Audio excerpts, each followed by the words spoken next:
Hello, my dear students, and a very warm welcome to all of you once again to this new session. तो CSIR net life science की series चल रही है और अभी तक हमने दो सेशंस ऑलरेडी इसमें हमने कंप्लीट किए हैं। पहले वाले सेशन में हमने देखा था कि कैसे अप्रोच किया जाए इस एग्ज़ाम को ताकि इसको पहली अटैम्प्ट में या जो हमारा नेक्स्ट इमीडिएट अटैम्प्ट है उसी में क्वालिफाई कर सकें हम। उसके बाद जो दूसरा सेशन था उसमें हमने एक कॉम्प्रहेंसिव स्टडी प्लान डिस्कस किया था, ठीक है ना, कि हमारी जो स्टडी है उसको हम कैसे प्लान करें, हम अपने टाइम को कैसे डिवाइड करें इनटू मंथ्स, इनटू वीक्स, फिर हमारे पास क्या टारगेट्स होने चाहिए and how to achieve them. तो वो सारा हमने ऑलरेडी डिस्कस किया है। In case you missed any और all of these lessons, description में मैं दोनों लेसन्स की लिंक डालता हूँ, you can watch them over there. तो आज एज प्रॉमिस्ड अर्लियर मैंने आपसे प्रॉमिस किया था कि I will be coming up with the best resource list, जो एक बुक्स लिस्ट है topic wise CSIR net life science exam के लिए, वो मैं प्रिपेयर करूँगा। तो ये बुक लिस्ट मैंने अपने एक्सपीरियंस के हिसाब से प्रिपेयर किया है, keeping in view the opinions of all the quality academicians all over India जो पढ़ाते हैं CSIR नेट लाइफ साइंसेस के बारे में, जो बच्चों को पढ़ाते हैं, तो उनका एक्सपीरियंस क्या है और ख़ुद का एक्सपीरियंस क्या है, तो उसको मिंगल करके उसको ब्लेंड करके ये बुक लिस्ट बनाया है, ठीक है। तो इसमें जो भी बुक्स हैं they are all the standard books, वो ऐसी वैसी बुक्स नहीं है। So they are all the standard books जिनकी क्रेडिबिलिटी वर्ल्ड ओवर बहुत अच्छी है। तो बुक लिस्ट को मैंने दो हिस्सों में डिवाइड किया है। One is a short book list जिसमें 3 बुक्स हैं आपको जो पढ़नी होंगी आपको, and they will set a great foundation for your preparation. मतलब जो स्टैंडर्ड बुक्स हैं उनको पढ़ने से पहले यू कैन कंसिडर रीडिंग और स्टडिंग दीज 3 बुक्स जो मैं अभी आपको दिखाऊंगा, and then I will give you one more list which will be exhaustive list, जिसमें हम टॉपिक वाइज डिस्कस करेंगे कि इस टॉपिक के लिए, किस यूनिट के लिए आप कौन सी बुक पढ़ सकते हैं। So let's first get to this. ये हैं वो बुक्स जो आपको पढ़नी ही पढ़नी है in order to set a strong foundation for your preparation. देखिए NCERTs जो है इनकी जो क्रेडिबिलिटी है वो बहुत ज़्यादा है और इनको आपको अंडर एस्टिमेट नहीं करना चाहिए। कुछ स्टूडेंट्स ये गलती कर बैठते हैं कि they think that this exam is big, बहुत बड़ा एग्ज़ाम है, ठीक है, तो इसमें डीप कॉन्सेप्ट्स पूछे जाते हैं, तो NCERT मेरे कोई किसी काम की है ही नहीं। But don't under estimate the importance of these books. ये आपकी जो बेस है वो स्ट्रॉन्ग करेंगे। सो इसमें आपको टाइम भी ज़्यादा नहीं लगेगा। यू कैन कंप्लीट दम इन 1 to 2 days फुल के गारंटीड। आप इनको 1-2 दिन में कंप्लीट कर सकते हैं इन दोनों बुक्स को, 11th एंड 12th की बायोलॉजी को। देन और एक बुक है, इसके 5 ऑथर्स हैं, बहुत ही ज़बरदस्त बुक है, ऑल इंक्लूसिव है। इसमें जो भी बायोलॉजी की जो भी कॉमन बेसिक कॉन्सेप्ट्स हैं वो आपको अंडर वन रूफ मिल जाएंगे यहाँ इस बुक में। तो ये रैवन एंड जॉनसन की बायोलॉजी है और बहुत ही कॉन्सेप्चुअल है, इलस्ट्रेटेड है, तो ये भी आप पढ़ सकते हैं। उसके अलावा you know this is the Indian reference book for this examination, pathfinder academy publications की तरफ से ये बुक आती है जिसके ऑथर हैं प्रणव कुमार एंड उषा मीना। तो ये भी आपको पढ़नी है क्योंकि इसलिए इम्पोर्टेंट है क्योंकि यहाँ पे भी आपको लगभग हर किसी टॉपिक की एक्सप्लेनेशन मिल जाती है, ठीक है। तो ये जो बेसिक्स आपको है वो यहाँ आपकी कवर हो सकती है, and it will Orient you कि आपको क्या क्या पढ़ना है, कौन कौन सा टॉपिक पढ़ना है। उसके अलावा आपको एक टेस्ट सीरीज ज्वाइन करनी है, आइदर ऑनलाइन ऑफलाइन परचेज करनी है या फ्री आप कर सकते हैं, जो भी आपके मन में है, जो भी आपको ठीक लगता है, what ever you can afford. Okay, तो चलिए है आपका बेसिक बुक लिस्ट जो आपको करना है before turning to the standard books. उसके बाद कुछ और पॉइंटर्स आपको याद रखने हैं, जो मैं आपको एग्जॉस्टिव लिस्ट दूंगा इन बुक्स का हर किसी टॉपिक के लिए। तो इनको पढ़ने से पहले, इनको खरीदने से पहले आपको कुछ माइंड में रखना है, कुछ चीज़ें माइंड में रखनी है कि हर किसी यूनिट के लिए, हर किसी चैप्टर के लिए मैंने आपके लिए मल्टीपल बुक्स दे दी हैं। There are 10 to 20 books for every unit, ठीक है, लेकिन हमने चीदा 2-2, 3-3 बुक्स हर किसी टॉपिक के लिए निकाली है। सिर्फ you have to filter out from these 2 to 3 books as well. आपको एक बुक हर किसी लिस्ट में निकालनी है हर किसी टॉपिक के लिए, ठीक है।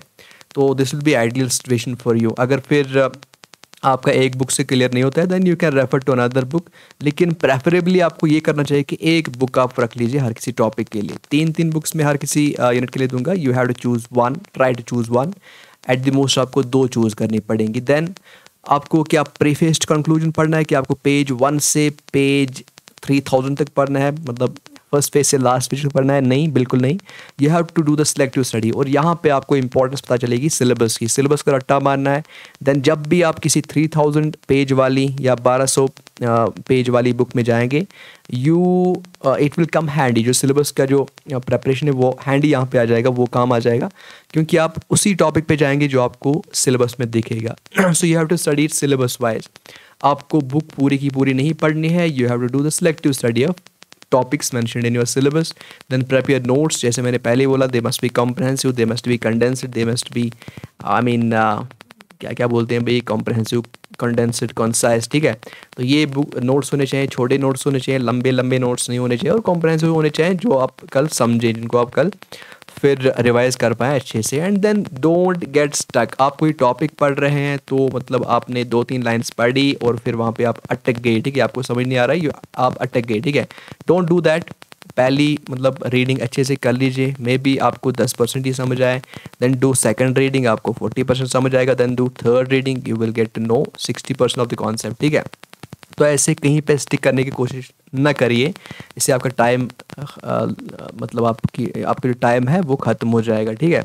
तो करना क्या है आपको, you have to give multiple readings to every topic on the book you are studying, ताकि आपकी जो कॉन्सेप्चुअल क्लैरिटी है वो आपकी बढ़ जाए, ठीक है, और आपका टाइम जो है वो भी बच जाए। Then you have to focus on diagrams and illustration. हर किसी बुक में, जो स्टैंडर्ड बुक्स की हम बात करेंगे आगे, हर किसी बुक में बहुत अच्छी अच्छी इलस्ट्रेशंस दी गई हैं, डायग्राम्स हैं, स्केच्स हैं, इमेजेस हैं, ठीक है, टेबल्स हैं। तो उन फ्लो चार्ट्स पे, डायग्राम्स पे, इलस्ट्रेशंस पे आपको फोकस करना है, क्योंकि उनसे कभी डायरेक्टली क्वेश्चन पूछे जाते हैं। You have to focus on those elements of the book, okay? तो उसके बाद you always have to focus on conceptual clarity. Concepts आपके clear होने चाहिए, then only you can crack this examination in the attempt, जो आपका आने वाला attempt है, ठीक है। तो चलिए अब start करते हैं exhaustive list। तो यूनिट वाइज बनाया है, आपको पता है कि 13 यूनिट्स हैं इस क्या नाम है इसका, इस सब्जेक्ट में, लाइफ साइंस में। And first is molecules and their interaction relevant to biology. तो यहाँ पे मैंने 3 बुक्स जो जिनको मैं आपसे शेयर कर रहा हूँ। First is principles of biochemistry, Lehninger. उसके बाद है बायोकेमिस्ट्री, ये जो 5th एडिशन है, ये स्ट्रायरबर्ग एंड टाइमोस्को ने लिखी है, so there is a problem with pronunciation. उसके बाद है ये principles of biochemistry by White et al, ठीक है। तो इनमें से अपने कॉन्वेनियंस के हिसाब से, अपने टेस्ट के हिसाब से आप कोई भी बुक चुन सकते हैं, लेकिन अगर आपको मतलब अच्छी इन्फॉर्मेशन चाहिए, क्वालिटी इन्फॉर्मेशन चाहिए, क्वालिटी डायग्राम्स चाहिए, और आप चाहते हैं कि आपको पढ़ने में मज़ा आए, then you can consider reading this one. Lehninger, Nelson and Cox की बुक आती है प्रिंसिपल्स ऑफ बायोकेमिस्ट्री। बायोकेमिस्ट्री की ये एक बाइबल जैसी है, ठीक है। तो you can consider reading this, और अगर आपको इसमें मज़ा नहीं आता है, you can choose any one of these. तो एक बुक आप कोई भी इनमें से चुन सकते हैं इन टॉपिक्स के लिए, तकरीबन हर कोई टॉपिक इसमें आपको मिल जाएगा। उसके बाद ये 2 यूनिट्स हैं, cellular organization and fundamental processes. तो इनके लिए मैंने आपके लिए दोनों यूनिट्स के लिए 3 बुक्स रखी हैं। सो ये आप देख लीजिए, कुछ एक बुक इधर उधर भी है, लेकिन इनका जो रिसोर्स लिस्ट है वो तकरीबन सेम ही है, क्योंकि यहाँ पे सेल्स की ही बात की जाती है दोनों में। यहाँ पे सेल ऑर्गेनाइजेशन में आपको जो कंटेंट है वो है सेल कैसी दिखती है, इसका स्ट्रक्चर कैसा है, ठीक है, कौन कौन सा ऑर्गेनेल का क्या क्या काम है ना, सेल डिवीजन कैसे होता है, मॉलिक्यूलर बेसिस क्या है सेल डिवीजन का। एंड इसमें जो सेल में जो प्रोसेस होती हैं वो डिस्कस करेंगे आप, जैसे डीएनए रेप्लिकेशन कैसे होता है, आरएनए कैसे बनता है, प्रोटीन सिंथेसिस कैसे होता है। So all of these replication, transcription, translation, वो इसमें डिस्कस हो जाएगा। तो ये जो 2 यूनिट्स हैं, इनके लिए मैंने लगभग जो रिसोर्स लिस्ट है, इट इज़ ऑलमोस्ट सेम। तो यहाँ पे देखेंगे cell and molecular biology by Gerald Karp, ये एक है। उसके बाद ये आपका मॉलिक्यूलर सेल बायोलॉजी, लॉडिश की बुक है। ब्रूस एल्बर्ट्स की बुक है मॉलिक्यूलर बायोलॉजी ऑफ सेल। और ये तीनों बुक्स जो है क्वालिटी बुक्स हैं, तो it's so difficult to choose any one from them. अगर आपको एक पढ़नी है तो बहुत डिफ़िकल्ट है आपके लिए ये चूज़ करना, क्योंकि हर कोई बुक जो इनमें से है, हर कोई बुक जो है बहुत ही मतलब हाईली इलस्ट्रेटेड है, बहुत क्वालिटी डायग्राम्स है, क्वालिटी इमेजेस है और क्वालिटी कंटेंट है। तो आप अपने हिसाब से इनमें से कोई भी चुन सकते हैं। As far as my self is concern, मैंने ये वाली बुक की सिलेक्टिव स्टडी की थी, ठीक है। तो ऐसे यहाँ पे भी कार्व की बुक है, लॉडिश की बुक है। तो लॉडिश की बुक में बहुत अच्छी इलस्ट्रेशंस हैं, बहुत अच्छे डायग्राम्स हैं। उसके बाद यहाँ पे cell and molecular approach, molecular biology, ये अलग एक बुक है। ये यहाँ पे इमेज और एक बुक की आई है, ब्रूस अल्बर्ट्स की आई है। तो और एक बुक है कूपर एटल, तो ये भी बहुत ही अच्छी बुक है। So you can choose any of these books for the study of these 2 units, okay. तो उसके बाद यहाँ पे जो चौथा वाला आपके पास यूनिट है, it is cell communication and cell signaling, okay. तो यहाँ पे जो 2 मेन एरियाज़ हैं जो आपको जो आपको पढ़ने पड़ेंगे वो हैं, एक तो आपका माइक्रोबायोलॉजी होगा, microbiology plus pathology, and then you will have one more, immunology, okay. तो ये 2 ब्रॉड टॉपिक्स आपको यहाँ पे पढ़ने हैं।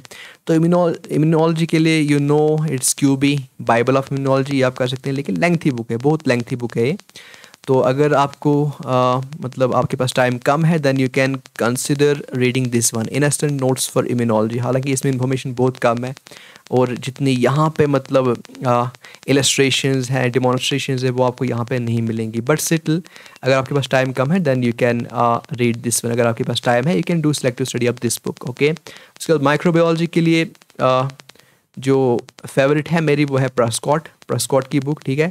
उसके अलावा टोरटोरा की बुक भी बहुत अच्छी है और पल्जार की बुक भी अच्छी है। So you can choose any of these books, ठीक है। लेकिन मेरे हिसाब से प्रेस्कॉट जो है, it is highly recommended by academicians all over India. उसके बाद डेवलपमेंटल बायोलॉजी, तो यहाँ पे डेवलपमेंटल बायोलॉजी की जब बात करते हैं तो यहाँ पे आपको एनिमल डेवलपमेंट पे टॉपिक मिलेंगे सिलेबस में, और प्लांट डेवलपमेंट में भी टॉपिक मिलेंगे। So you have to study both plant development भी और एनिमल डेवलपमेंट भी। तो एनिमल डेवलपमेंट का जहाँ तक ताल्लुक है, you can go with this Gilbert, यहाँ पे कोई और चॉइस है ही नहीं। Yes, there are so many choices, लेकिन जो सबसे बढ़िया चॉइस है वही है गिलबर्ट की डेवलपमेंटल बायोलॉजी, ठीक है। गिलबर्ट एंड बैरस्ट की बुक है, इसका शायद 11th एडिशन चल रहा है आज। तो you can study this, selective study इसकी कर सकते हैं। तो प्लांट्स की जहाँ तक बात है, प्लांट डेवलपमेंट बायोलॉजी, राघवन की एक बुक आती है, वी राघवन की, लेकिन आपको ये बताता हूँ कि ये बहुत ही स्पेशलाइज्ड बुक है, it is research based book है ना। तो ये थोड़ा सा डिफ़िकल्ट होगा, डिफ़िकल्ट हो सकता है टू ग्रैस्प इट। तो अगर आप ये नहीं पढ़ पाएंगे, then you can study this one. ये बहुत ही अच्छी बुक है, introduction to plant structure and development by Charles B Beck. तो रिकमेंड मैं यहाँ पे प्लांट्स में ये वाली करता हूँ, और यहाँ पे मैं ये वाली करता हूँ रिकमेंड, गिलबर्ट। उसके बाद सिस्टम फिजियोलॉजी जो है, प्लांट्स की फिजियोलॉजी जो है, यहाँ पे आपके लिए 3 चॉइसेस हैं। यह है स्टर्न्स बुक, ओके, स्टर्न की एक बुक आती है बायोलॉजी, प्लांट फिजियोलॉजी पे, सेलेस्पेरिन रॉस की एक बुक आती है और टेज एंड जाइगर की बुक आती है। लेकिन as per my own experience and taste, Taiz and Zeiger जैसी बुक फिजियोलॉजी में लगभग अभी तक लिखी नहीं गई है। So I would strongly recommend Taiz and Zeiger, लेकिन आप अपने हिसाब से ये वाली बुक भी पढ़ सकते हैं। उसके बाद है animal physiology, system physiology of animals. तो यहाँ पे 3 बुक्स है। तो यहाँ पे मैं आपको बता दूँ कि यहाँ पे लिखा गया है एनिमल फिजियोलॉजी, लेकिन जो नेट में क्वेश्चंस पूछे जाते हैं, they are mostly relate to human physiology, ठीक है। तो इसलिए मैंने यहाँ पे ये वाली बुक लिखी है, गैनंग्स रिव्यू ऑफ मेडिकल फिजियोलॉजी। उसके बाद ये गाइटन हॉल, ये भी बहुत अच्छी बुक है। But both of these books are so lengthy, बहुत लेंथी है, बहुत ज़्यादा इन्फॉर्मेशन है इनमें। तो अगर आपके पास टाइम कॉन्स्टेंट्स हैं, then you can read this one, animal biology instant notes, okay. तो ये आप पढ़ सकते हैं जर्ड की, ठीक। तो उसके बाद इनहेरिटेंस बायोलॉजी जो आपकी जेनेटिक्स है, उसके लिए ये 3 बुक्स बहुत अच्छी है, you can choose any one of them. एक तो आपके पास है principles of genetics by this Gardner, उसके बाद genes by Benjamin Lewin, okay, ये भी आप कर सकते हैं, बहुत अच्छी बुक्स हैं दोनों। उसके बाद बेंजामिन ए पियर्स की, अगर आप को ज़्यादा मतलब कॉन्सेप्चुअल क्लैरिटी नहीं है जेनेटिक्स की and you want to start from the scratch, देन आप ये बेंजामिन ए पियर्स की बुक खोल सकते हैं, बहुत ही अच्छी बुक है। और आई जेनेटिक्स की भी जो बुक है रासल ने लिखी है, आई जेनेटिक्स, तो ये भी बहुत अच्छी बुक है। But I as per my own interest I would recommend this one, Benjamin A Pierce की book plus genes by Benjamin Lewin, ठीक है। तो इनमें से आप कोई चूज़ कर सकते हैं। गार्डनर की बुक भी आई वुड रिकमेंड, लेकिन जो मेरा इंटरेस्ट है, जो मेरा टेस्ट है, I strongly recommend this one. ये मेरी फेवरेट बुक है in genetics. Then diversity of life forms, यहाँ पे आपको टैक्सोनॉमी, सिस्टमैटिक्स जो भी है, कंजर्वेशन वगैरह जो भी है रिलेटेड टॉपिक्स, तो वो आपको पढ़ने हैं। तो यहाँ पे 2 बुक्स मैं आपको देता हूँ। एक तो है इंटरनेशनल बुक जो रिचर्ड ई ब्लैक वाटर ने लिखी है, taxonomy, text and reference book, अच्छी बुक है। उसके बाद अगर आप इंडियन एडिशन, इंडिया का जो कोई ऑथर है वो ढूंढना चाहते हैं, then Gurcharan Singh is the better alternative, ठीक है, plant systematics and integrated approach, ठीक। उसके अलावा जो कंजर्वेशन रिलेटेड जो टॉपिक्स हैं, जैसे आपके पास एंडेंजर्ड जो रेड लिस्ट है वगैरह, एंडेंजर्ड स्पीशीज़ वगैरह जो भी है, तो IUCN की जो वेबसाइट है वो भी आप खोल सकते हैं in order to be updated in knowledge के वीज़ा वी कंजर्वेशन स्ट्रैटेजीज़। तो डाइवर्सिटी ऑफ लाइफ फॉर्म्स का भी हो गया। देन ये है इकोलॉजिकल प्रिंसिपल्स। तो यहाँ पे ऑडम की जो बुक है फंडामेंटल्स ऑफ इकोलॉजी, बहुत ही मतलब एग्जॉस्टिव बुक है, बहुत ही ज़्यादा इसमें मटेरियल है, बट ये भी मतलब यहाँ पे रिसर्च बेस्ड है, मतलब इसमें केस स्टडीज़ का बहुत ज़्यादा जिक्र किया गया है। सो अगर आपके पास टाइम कम है then you should not read this. Peter Stiling की जो बुक है बहुत छोटी बुक है एंड अच्छी इलस्ट्रेटेड भी है और इंटरेस्टिंग भी है, तो यू कैन रीड दिस। अगर आपको इंडियन ऑथर चाहिए then you can read this one, PD Sharma. लेकिन I strongly recommend this one, Peter Stiling आपको पढ़नी पड़ेगी, बहुत मज़ा भी आता है इसमें। ऑडम तभी आप पढ़ें जब आपके पास टाइम ज़्यादा हो। उसके बाद एवोल्यूशन एंड बिहेवियर जो है, यहाँ पे आप के लिए बहुत सारी बुक्स हैं। एवोल्यूशन है बाय फुकुयामा, उसके बाद है आपका the evolution handbook by Ferrell, उसके बाद है एवोल्यूशन स्ट्रिकबर्जर। तो स्ट्रिकबर्जर की जो बुक है on evolution, I would recommend this one. और उसके बाद इन ऑर्डर ऑफ प्रेफरेंस में इस वाली को रिकमेंड करूँगा, ठीक है। So you can choose your own choice के इनमें से। उसके बाद है आपके पास अप्लाइड बायोलॉजी। तो अप्लाइड बायोलॉजी जो है, यहाँ पे विल्सन वॉकर की जो बुक है बहुत ही हैंडी आपको मिलेगी। मतलब विल्सन वॉकर की जो बुक है इसमें बहुत सारे टॉपिक्स आपको कवर हो सकते हैं।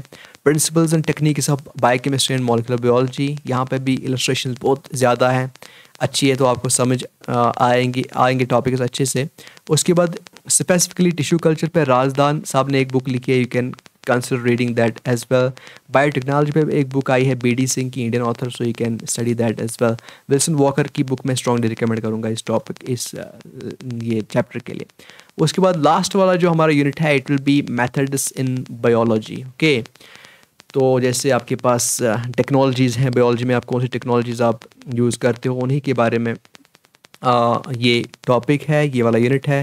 तो यहाँ पे फिर एक बार विल्सन वॉकर की बुक बहुत ज़्यादा रिकमेंड करूँगा। जीनोम्स की book, genomes TA brown, genomes जो है शायद इसका 4th एडिशन चल रहा है आज करंटली। तो ये बुक है, बहुत अच्छी बुक है, हाईली इलस्ट्रेटेड और हाईली कॉम्प्रहेंसिव। उसके बाद इंडस्ट्रियल माइक्रोबायोलॉजी बाय कैसिडा, ये भी आप पढ़ सकते हैं, ठीक है। तो इनमें से आप कोई बुक चूज़ कर सकते हैं या फिर सिलेक्टिवली आप हर किसी बुक में से कोई कोई टॉपिक पढ़ सकते हैं। So it was all vis-a-vis this list of books for this examination. तो आई होप कि आप जो है इनमें से बेटर रिसोर्सेज को ही चूज़ करोगे and then you will study them better और hope for the best. I hope कि आप सब क्रैक कर पाएंगे इस एग्ज़ाम को। Thank you.